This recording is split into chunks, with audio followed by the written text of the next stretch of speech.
Hey, Mike Callahan here. Want to make a quick video for everybody in the Scale and Masterminds group that has been asking about a financial break-even number. So this is not to substitute going in with a financial consultant and getting this break-even number, but working with hundreds of businesses every year, and even the early days of Callahan's, we did not know this number, but we have hundreds of businesses each year that work with the 20-plus seven-figure business experts at SimpleGrowth, and whether they're at $500,000 or $250 in annual sales, all the way up to $3 to $5 million sometimes.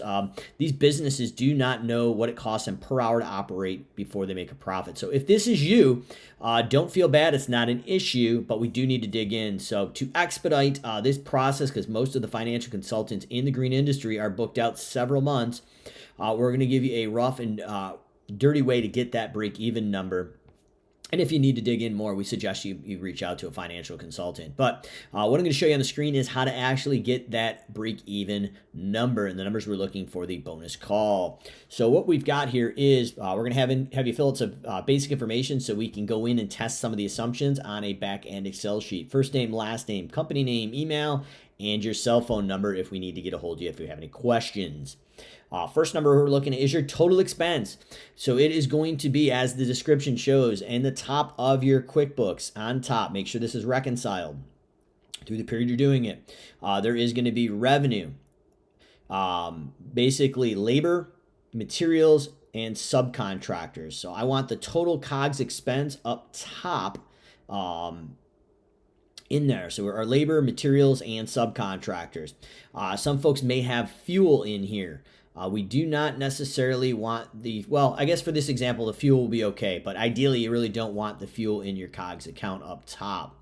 Once you scroll to the bottom of your profit and loss in an accrual basis, there is your G&A, or general administrative fixed costs. These are the costs that rent of your office and office staff, things that stay there no matter whether you do one sale or a million sales. So we want to take the top line COGS and bottom line G&A expenses. These are the total expenses, if you add them up, that you paid for everything out of your pocket for the business this year.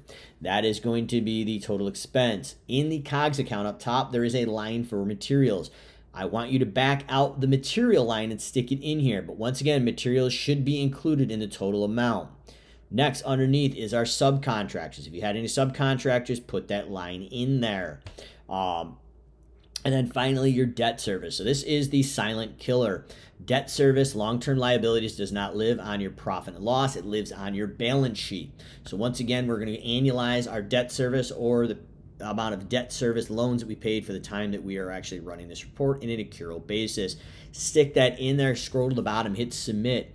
You will have that information that you're going to need for our live call. Make sure you write it down so you've got it for your records, and we'll go through on the live call and get that. If we have time beforehand, we may even send you your break even for review before we even start that call with the data and some formulas we have built in the back end. So if you have any questions, feel free to hit Andrea up. But otherwise, if you fill this out, we will tackle your questions and concerns from the form entry on our live call, bonus call for the SimpleGrowth Masterminds and Scale group.